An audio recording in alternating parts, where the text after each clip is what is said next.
Hey there! So let's dive into the problem we have at hand. Have you ever heard of the dangers of string concatenation when it comes to logging? Well, here's the deal. In the world of logging, using string concatenation can actually pose a security problem. Imagine a situation where a user provides input that includes placeholders for non-existing arguments that could trigger a failure. This could lead to unexpected behavior in your code, opening the door to potential attacks.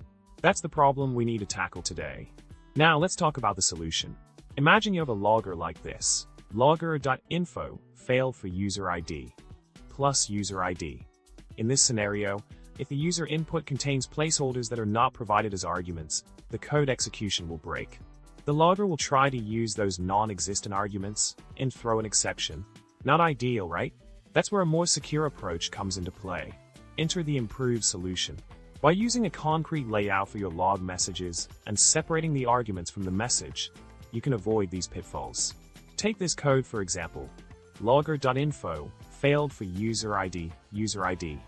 This way, the logger will only print the provided argument, in this case, the user ID, without mixing it with the message layout. This simple change can protect your application from potential vulnerabilities and keep your logs clean and concise. It's all about creating a solid foundation for your logging practices. In summary, logging may seem like a simple task, but when done improperly, it can open the door to security risks and unexpected errors. By following best practices, such as using concrete message layouts and separating arguments, you can ensure that your logs remain reliable and secure.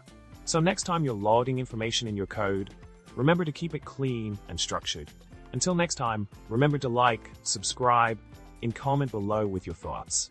Stay secure, folks.